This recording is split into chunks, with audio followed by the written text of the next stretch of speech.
Okay, today is the follow-up video for the Benchmade s30v. At least that's what they had this labeled as on Wish when I purchased it. This is the reverse Tonto. Looks like the 940 Osbourn Mini, but I don't think this is one of their bigger sellers, so I don't think they put the thought and effort into this one like they do some of the other ones.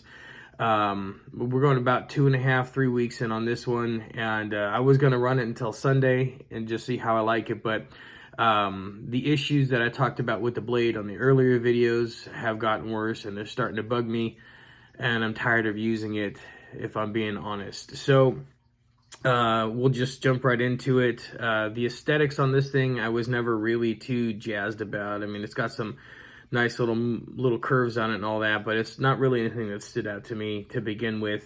The size of it was a decent one, borderline too small. It's just right on the edge there. I wouldn't really want to go too much smaller for a daily use.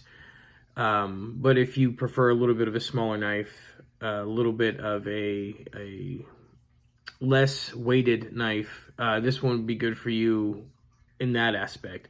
Sharpness was my biggest thing. When I did the initial review on this, I realized that there was a roll on the blade that you could feel it rolled all the way up, and it was snagging on things I was trying to cut. So I've been using this for the last 2.5 weeks, and little bits of that roll have been chipping off.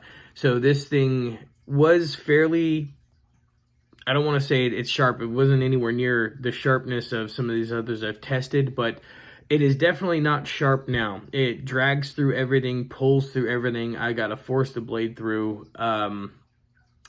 You know, again, it was a clone. I didn't have any high expectations for this, but some of these other clones that I have done have blew my mind. They were fantastic functioning knives. They were sharp. They held an edge. The mechanisms were great.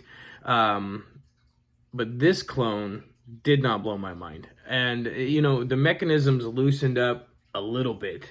I mean, I use it 15, 20 times a day, cutting open boxes, zip ties, banding ties, plastic straps, all that stuff.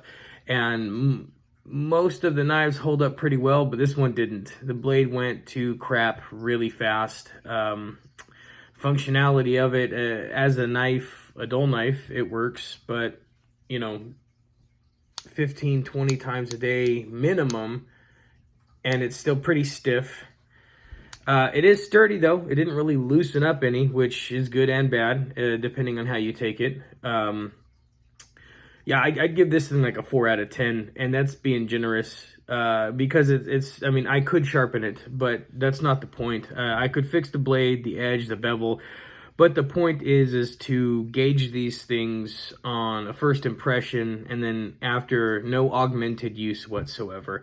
And 4 out of 10 is about as best as I'm going to come up with this. If you come across this on Wish, I'd avoid it. I mean, you might get a better knife than I did coming in, but I wouldn't risk it. It wasn't very expensive, again, which was another red flag I should have realized, beyond the fact that it's a clone knife that didn't even come as clearly marked as the other more well-made, more sought-after clone knives do. So, I don't have much more to say. That it wasn't satisfactory. It is labeled a Benchmade s30v reverse Tonto. Again, I looked it up. Looks like the 940 Osbourn Mini. I bought this April 4th, and it was delivered May 12th, so about a month and 5 days it took to get here. Shipping and handling. Price of the knife was all about $22. So if that sounds reasonable to you and you have a fairly good hand sharpening knives, this might actually be a decent knife for you to play around with that is inexpensive and expendable to all ends. 4 out of 10. All right. Thank you guys for watching.